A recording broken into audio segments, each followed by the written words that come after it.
Welcome to the Daily Chronological Bible. My name's Hunter, and we are reading through the Bible in chronological order as a single story. And that story is all about Jesus. It is a revelation of Him, and He has revealed to us the heart of the Father. Today, September the 10th, we are in the book of Daniel, chapters 10 through 12, Ezra, chapters 4 and 5, and Haggai, chapter 1. We're reading from the New Living Translation. This is the word of the Lord. Daniel chapter 10. Daniel 10. In the 3rd year of the reign of King Cyrus of Persia, Daniel, also known as Belshazzar, had another vision. He understood that the vision concerned events certain to happen in the future, times of war and great hardship. When this vision came to me, I, Daniel, had been in mourning for 3 whole weeks. All that time I had eaten no rich food, no meat or wine crossed my lips, and I used no fragrant lotions until those 3 weeks had passed. On April 23rd, as I was standing on the bank of the great Tigris River, I looked up and saw a man dressed in linen clothing with a belt of pure gold around his waist. His body looked like a precious gem. His face flashed like lightning, and his eyes flamed like torches. His arms and feet shone like polished bronze, and his voice roared like a vast multitude of people. Only I, Daniel, saw this vision. The men with me saw nothing. But they were suddenly terrified and ran away to hide. So I was left there all alone to see this amazing vision. My strength left me. My face grew deathly pale, and I felt very weak. Then I heard the man speak. And when I heard the sound of his voice, I fainted and laid there with my face to the ground. Just then a hand touched me and lifted me, still trembling, to my hands and knees. And the man said to me, "Daniel, you are very precious to God, so listen carefully to what I have to say to you. Stand up, for I have been sent to you." When he said this to me, I stood up, still trembling. Then he said, "Don't be afraid, Daniel. Since the first day you began to pray for understanding and to humble yourself before your God, your request has been heard in heaven. I have come to answer your prayer. But for 21 days the spirit prince of the kingdom of Persia blocked my way. Then Michael, one of the archangels, came to help me, and I left him there with the spirit prince of the kingdom of Persia. Now I am here to explain what will happen to your people in the future. For this vision concerns a time yet to come." While he was still speaking to me, I looked down at the ground, unable to say a word. Then the one who looked like a man touched my lips, and I opened my mouth and began to speak. I said to the one standing in front of me, "I am filled with anguish because of the vision I have seen, my Lord, and I am very weak. How can someone like me, your servant, talk to you, my Lord? My strength is gone, and I can hardly breathe."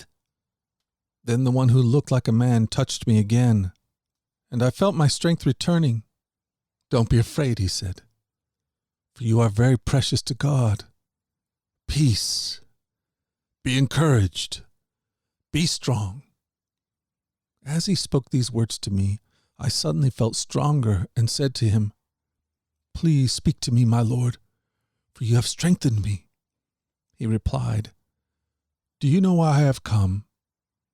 Soon I must return to fight against the spirit prince of the kingdom of Persia, and after that the spirit prince of the kingdom of Greece will come. Meanwhile, I will tell you what is written in the book of truth. No one helps me against these spirit princes except Michael, your spirit prince." Daniel chapter 11. I have been standing beside Michael to support and strengthen him since the 1st year of the reign of Darius the Mede. Now then, I will reveal the truth to you. 3 more Persian kings will reign, to be succeeded by a 4th, far richer than the others. He will use his wealth to stir up everyone to fight against the kingdom of Greece. Then a mighty king will rise to power, who will rule with great authority and accomplish everything he sets out to do. But at the height of his power, his kingdom will be broken apart and divided into 4 parts. It will not be ruled by the king's descendants, nor will the kingdom hold the authority it once had, for his empire will be uprooted and given to others. The king of the south will increase in power, but one of his own officials will become more powerful than he, and will rule his kingdom with great strength. Some years later, an alliance will be formed between the king of the north and the king of the south. The daughter of the king of the south will be given in marriage to the king of the north to secure the alliance, but she will lose her influence over him, and so will her father. She will be abandoned along with her supporters. But when one of the relatives becomes king of the south, he will raise an army and enter the fortress of the king of the north and defeat him.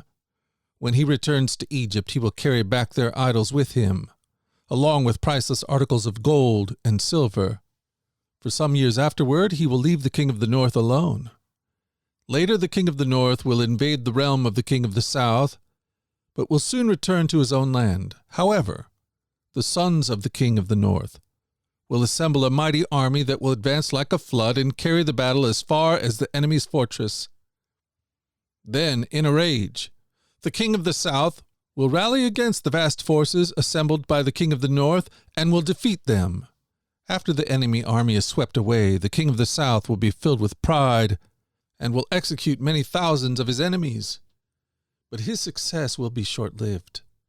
A few years later, the king of the north will return with a fully equipped army far greater than before. At that time, there will be a general uprising against the king of the south. Violent men among your own people will join with them in fulfillment of this vision. They will not succeed. Then the king of the north will come and lay siege to a fortified city and capture it. The best troops of the south will not be able to stand in the face of the onslaught. The king of the north will march onward, unopposed. None will be able to stop him. He will pause in the glorious land of Israel, intent on destroying it. He will make plans to come with the might of his entire kingdom and will form an alliance with the king of the south. He will give him a daughter in marriage in order to overthrow the kingdom from within. But this plan will fail. After this, he will turn his attention to the coastland and conquer many cities. But a commander from another land will put an end to his insolence and cause him to retreat in shame. He will take refuge in his own fortresses, but will stumble and fall and be seen no more. His successors will send out a tax collector to maintain the royal splendor, but after a brief reign he will die, though not from anger or in battle.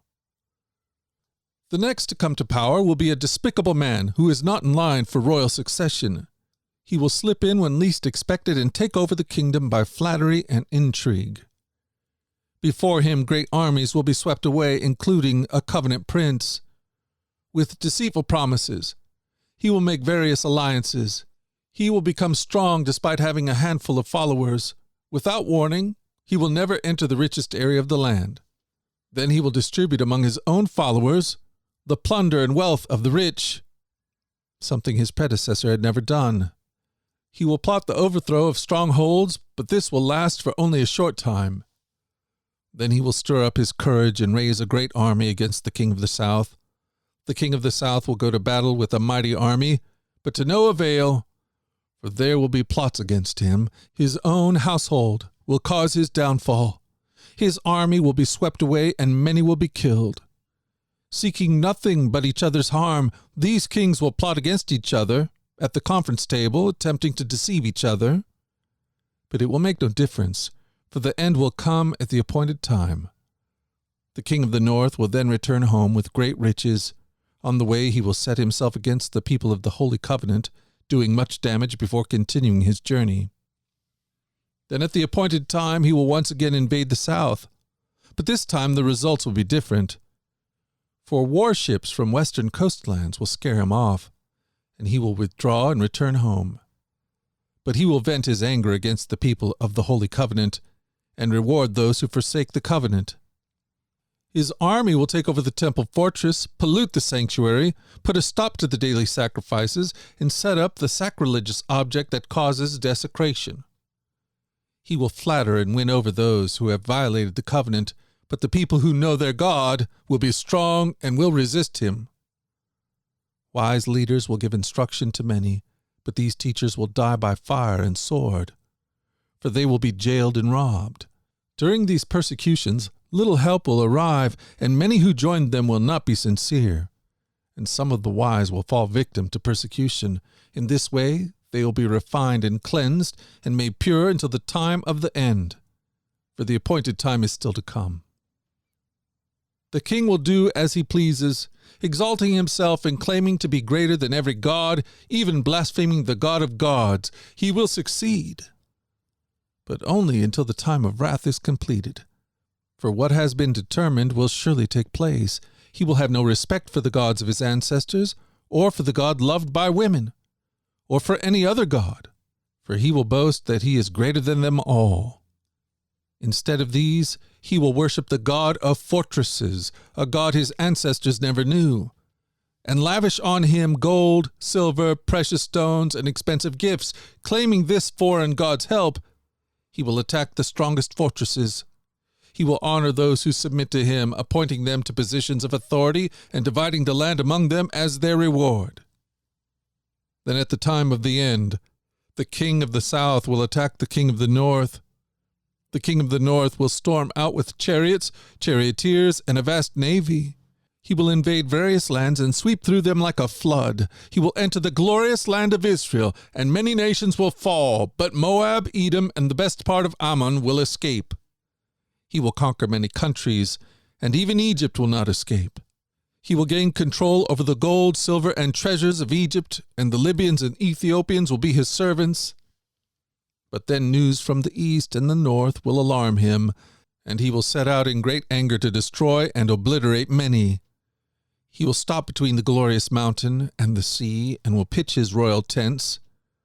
But while he is there, his time will suddenly run out, and no one will help him. Daniel 12. At that time Michael, the archangel who stands guard over your nation, will arise. Then there will be a time of anguish greater than any since nations first came into existence. But at that time, every one of your people whose name is written in the book will be rescued. Many of those whose bodies lie dead and buried will rise up, some to everlasting life, and some to shame and everlasting disgrace. Those who are wise will shine as bright as the sky, and those who lead many to righteousness will shine like the stars forever. But you, Daniel, keep this prophecy in secret. Seal up the book until the time of the end, when many will rush here and there, and knowledge will increase. Then I, Daniel, looked and saw two others standing on opposite banks of the river. One of them asked the man dressed in linen, who was now standing above the river, "How long will it be until these shocking events are over?" The man dressed in linen, who was standing above the river, raised both his hands toward heaven and took a solemn oath by the one who lives forever, saying, "It will go on for a time, times, and a half-time. When the shattering of the holy people has finally come to an end, all these things will have happened." I heard what he said, but I didn't understand what he meant. So I asked, "How will all this finally end, my lord?" But he said, "Go now, Daniel, for what I have said is kept secret and sealed until the time of the end. Many will be purified, cleansed, and refined by these trials, but the wicked will continue in their wickedness, and none of them will understand. Only those who are wise will know what it means. From the time the daily sacrifice is stopped and the sacrilegious object that causes desecration is set up to be worshipped, there will be 1,290 days. And blessed are those who wait and remain until the end of the 1,335 days. As for you, go on your way until the end. You will rest, and then at the end of the days you will rise again to receive the inheritance set aside for you." Haggai, chapter 1. On August 29th of the second year of King Darius's reign, the Lord gave a message through the prophet Haggai to Zerubbabel, son of Shealtiel, governor of Judah, and to Jeshua, son of Jehozadak, the high priest. "This is what the Lord of heaven's armies says. The people are saying, The time has not yet come to rebuild the house of the Lord. Then the Lord sent this message through the prophet Haggai. Why are you living in luxurious houses while my house lies in ruins? This is what the Lord of Heaven's army says. Look at what's happening to you. You have planted much but harvested little. You eat but are not satisfied. You drink but are still thirsty. You put on clothes but cannot keep warm. Your wages disappear as though you were putting them in pockets filled with holes. This is what the Lord of Heaven's army says. Look at what's happening to you. Now go up into the hills, bring down timber, and rebuild my house. Then I will take pleasure in it and be honored, says the Lord. You hoped for rich harvests, but you were poor. And when you brought your harvest home, I blew it away. Why? Because my house lies in ruins, says the Lord of Heaven's armies. While all of you are busy building your own fine houses, it's because of you that the heavens withhold the dew and the earth produces no crops. I have called for a drought on your fields and hills, a drought to wither the grain and grapes and olive trees and all your other crops, a drought to starve you and your livestock and to ruin everything you have worked so hard to get. Then Zerubbabel, son of Shealtiel, and Jeshua, son of Jehozadak, the high priest, and the whole remnant of God's people began to obey the message from the Lord their God. When they heard the words of the prophet Haggai, whom the Lord their God had sent, the people feared the Lord.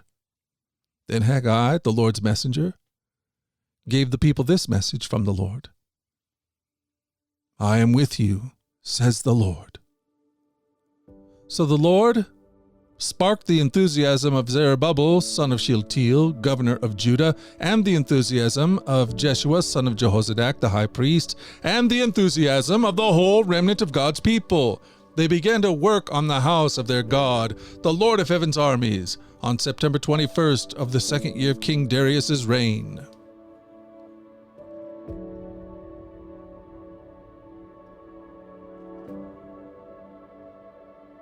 Thank you for joining us at the Daily Chronological Bible. You can find the specifics of our reading plan in the one-year Chronological Bible published by Tyndale Press. And discover more about our other podcasts at dailyradiobible.com, where people from all around the world come to join us in this journey through the Scriptures, where we allow the Scriptures to point us to the God who is love, the God revealed to us fully in Jesus. Again, that website is dailyradiobible.com. Subscribe or follow wherever you get your podcast. Until tomorrow, let's go forward in God's joy. Let's let His joy be our strength. And let us always remember this, that you are loved. No doubt about it. Alrighty, I'll talk to you again tomorrow. Bye-bye.